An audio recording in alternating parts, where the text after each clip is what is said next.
ඊට පස්සේ දැන් විජයයි කුවේණි දරුවෝ ඉන්නකොට අර විජයත් එක්ක ආවනේ තවත් 500ක් දුක දාව නැමතිවරු නේද?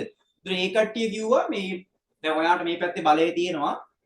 යක්ෂ ගෝත්‍රිකයන්ගෙන් මේක ගත්තා මේ කුවේණි එක්ක විවාහ වෙලා දැන් යක්ෂ ගෝත්‍රික අපි පළවලා හැරලා තියෙන්නේ. දැන් මේ පැත්තේ බලය අපි පාලනය කරනවා. අනුරාධපුරේ මල්ලතු ආශ්‍රිතවනේ යා පාලන කටයුතු කරේ නේද? අනුරාධපුරේට ආවේ නෑ මල්ලතු ආශ්‍රිතව පාලන කටයුතු කරා. එහෙම ඉන්නකොට එයාලා කිව්වා ඒ ඉන්දියාවෙන් ආපු කට්ටිය කිව්වා මෙහෙමයි අපි වාව රජතුමා විදිහට පිළිගන්නේ නැහැ. ඔයා ඉන්දියාවෙන් කුමාරිකාවක් බැන්දොත් තමයි ඔයා මේ රටේ ඉන්න ගෑණියෙක් බැන්ද කියලා එහෙම මේව කරන්නේ නැහැ. ඔයා ඉන්දියාවෙන් කුමාරිකාවක් බැන්දොත් අපි ඔයා රජා විදිහට සලකන්නම් කියලා කිව්වා. ඊට පස්සේ පණිවිඩයක් යවුවා ඉන්දියාවට මට සහ මේ මගේ ඉන්න පිරිසට කුමාරිකාව එවන්න කියලා. නැවක. හරිද?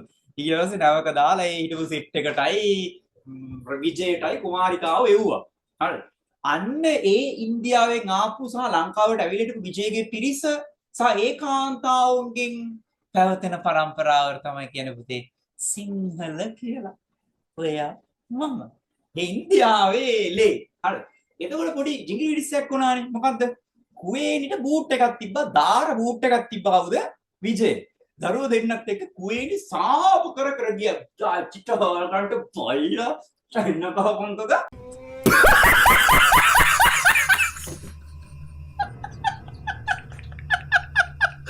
බැන බැන ළමයි දෙන්නත් එක්ක ගියා. හරිද? අප්සෙට් නේ. බූට් එක තිබ්බනේ.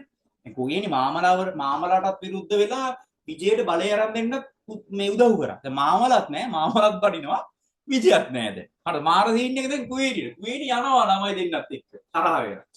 සමහර කට්ටිය කියනවා මේ කුවේණිගේ සාපේ කියලා එකක් තියෙනවා කියලා කියන්නේ. සිංහල ජාතියට වැදලා තියෙන කුවේණිගේ සාපෙලි. එකමුතුවක් නෑ. දියුණුවක් නෑ. ඇත්ත වෙන්න ඇති නේ පුතේ. දැන් අපි සිංහලනේ. දැන් අපි අර විජේලාගෙන් පැවතෙන කට්ටියනේ.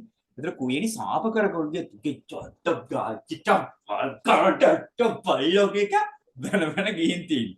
හරිද? මේ සාපේ දෙකද සිංහල ජාතියට වැදලා තියෙන්නේ මම හිතන්නේ දියුණුවක් නෑ. මෙහෙම වෙන්න සමහර ලාවට නේද? හරි.